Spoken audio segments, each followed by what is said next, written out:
video kali ini saya akan menjelaskan tentang grafik fungsi eksponensial.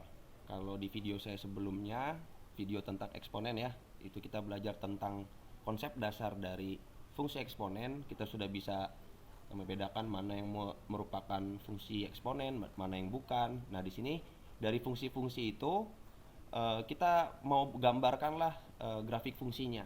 Nah, misalnya di sini saya berikan contoh, lukislah sketsa grafik dari fx sama dengan 2 pangkat x.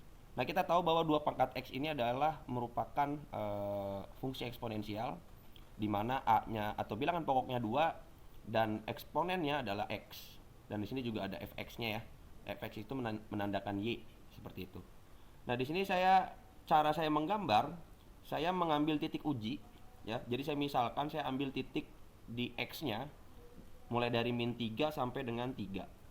Boleh nggak saya lebih dari min 3? Boleh. Misalnya mau pakai dari min 10 sampai 10 pun boleh, nggak jadi masalah. Nah, cuman saya supaya lebih singkat aja, lebih sederhana, saya ambil yang dari x-nya dari negatif 3 sampai dengan positif 3. Nah, lalu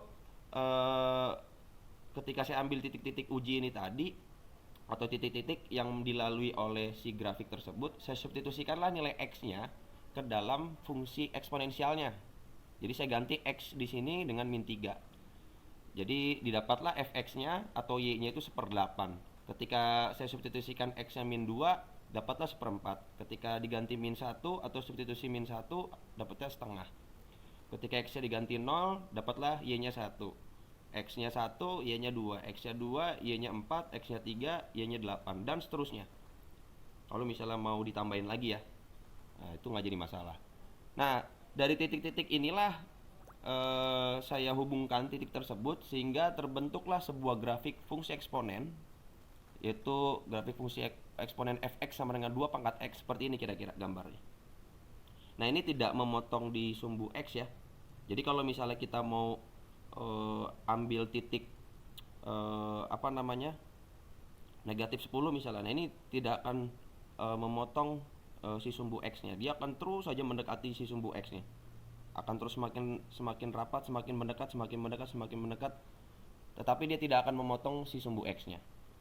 Nah, lalu dari si grafik fungsi eksponensial ini atau fx sama dengan 2 pangkat x, kita bisa mendefinisikan ciri-ciri dari grafiknya.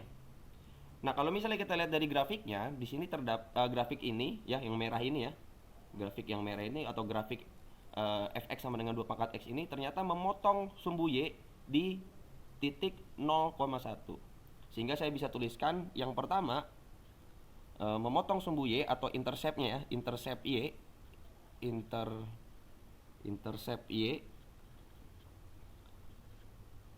itu sama dengan 0,1. Itu ciri-ciri yang pertama. Nah, lalu yang kedua ya, ciri-ciri yang kedua, ini yang B ya, ciri-ciri yang B atau yang kedua. Kalau misalnya kita lihat grafiknya dari kiri ke kanan, ya, dari kiri ke kanan, ini grafiknya kan akan terus menaik ya. Dari bawah lama-lama dia naik ke atas. Nah, itu akan terus melebar, terus memanjang tuh kalau misalnya kita mau tambahin titiknya, titik ujinya di sini. Nah, sehingga bisa kita asumsikan bahwa grafik fungsi fx sama dengan 2 pangkat x itu merupakan grafik yang monoton naik.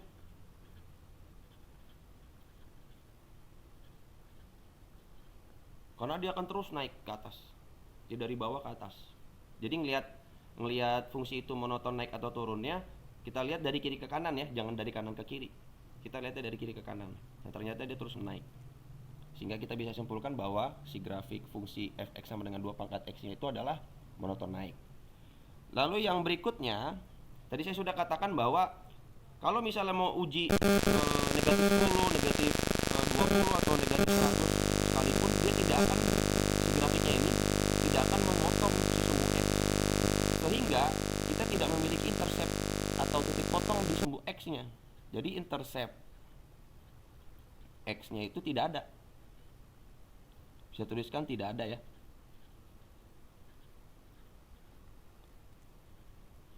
Nah, karena tidak ada intercept di sumbu x atau tidak ada titik potong di sumbu x, maka sumbu x-nya ini bisa kita katakan sebagai asimtot. Karena dia horizontal, maka kita tuliskanlah asimtot datar. Jenisnya asimtot datar. asimtot datarnya itu sama dengan asimtot datar di, bukan sama dengan ya, di sumbu X. Atau bisa kita tuliskan Y-nya sama dengan 0. Kan gitu ya. Nah, lalu apalagi yang bisa kita lihat dari ciri-cirinya? Setiap fungsi itu pasti memiliki domain, seperti yang sudah kita bahas di catatan mengenai bentuk umum dari fungsi eksponensial. Yang E berarti yang kelima ya. Dia memiliki domain atau daerah hasil. Domain itu daerah asal ya. Domain itu daerah asal. Nah, kalau misalnya kita lihat domainnya atau daerah asal itu yang kita lihat adalah angka-angka atau ya nilai yang ada di sumbu X-nya. Sekarang kita lihat si grafiknya yang merah ini. Dan ternyata grafik yang merah ini kalau misalnya terus kita uji dengan titik X lebih dari 0, kurang dari 0, ya, kita ambil mau berapapun, tadi saya bilang bisa min 10, min 20 sampai min 100 pun gitu ya. Grafik ini akan terus melalui ini. Grafik ini akan terus bisa kita gambarkan gitu. Sampai nilai X-nya berapapun. Dan ternyata bukan hanya di daerah X negatif si grafik ini tergambar, tetapi juga melewati daerah X yang positif kan di sini ya. Dia sampai di sini nih. Berarti kalau ada garisnya tergambar di sini berarti kan ada nilai X yang positif kan? Yang dilalui kira-kira kan begitu. Mau itu bilangan bulat ataupun dia bilangan real seperti itu. Nah, sehingga domainnya atau daerah asalnya si grafik ini bisa tergambar dari negatif tahingga sampai dengan positif tahingga. Sampai dengan positif tahingga. Kenapa kok tahingga? Ya karena kan kita bisa uji nilai X-nya berapapun. Mau positif 100 bisa? Bisa. Mau positif 1000 bisa? Bisa. Cuman kalau saya bikin sampai positif 1000 kan nggak cukup kertas saya. Seperti itu kira-kira. Maka kita bisa asumsikan ya bahwa si grafik ini bisa tergambar mulai dari X-nya dari negatif tahingga sampai dengan positif tahingga. Jadi kita buat interval si domainnya itu.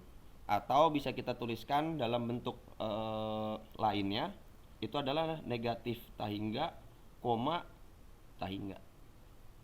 Artinya negatif tahingga, koma tahingga itu bukan X-nya min tahingga, Y-nya positif tahingga ya, bukan seperti itu artinya. Arti dari min tahingga, koma tahingga itu adalah ini yang di atas ini. Bahwa X-nya diantara min tahingga sampai dengan positif tahingga. Itu untuk domain.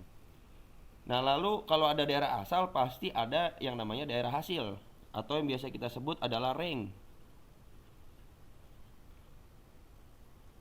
Kalau untuk domain atau daerah asal kita lihat dari nilai X-nya, untuk range-nya kita lihat dari nilai Y-nya. Nah, sekarang kita lihat grafik ini.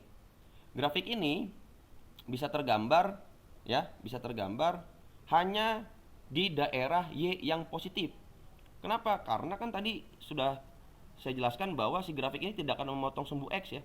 Sehingga kalau dia tidak memotong sumbu X, maka dia tidak akan melalui daerah Y yang negatif. Ini kan Y negatif kan yang di sini ya, yang di bawah nih. Nah, ini kan daerah Y yang positif. Nah, karena Y-nya hanya dilalui atau daerah hasilnya hanya di Y yang positif, dan di sini tadi sudah kita sepakati bahwa sumbu X-nya itu merupakan sebuah asimtot ya.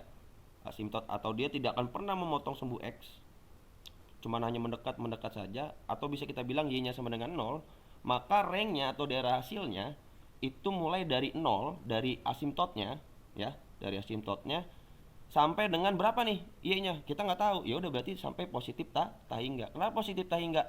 Karena Y yang dilalui oleh si grafik tersebut hanya daerah Y yang positif. Jadi dari 0 di sini Y sampai dengan positif tahingga. Atau kalau kita tuliskan dalam bentuk lain jadinya 0, tahingga. Jadi seperti itu kira-kira cara kita menuliskan atau mendeskripsikan ciri-ciri daripada grafik fungsi eksponensial. Jadi kita lihat dulu apakah dia memiliki titik potong terhadap sumbu X, lalu fungsi eksponensialnya monoton naik atau turun. Jadi kita bisa lihat ya dari ketika kita gambar grafiknya, lalu titik potong sumbu X ada atau enggak, bisa kita lihat juga. Jadi grafiknya ternyata tidak ya. Lalu asimtotnya dari mana, lalu domainnya, daerah asalnya, dan range-nya. Nah, jadi seperti ini nanti kalau misalnya kita disuruh atau kita diperintahkan untuk menentukan ciri-ciri dari sebuah grafik fungsi eksponensial.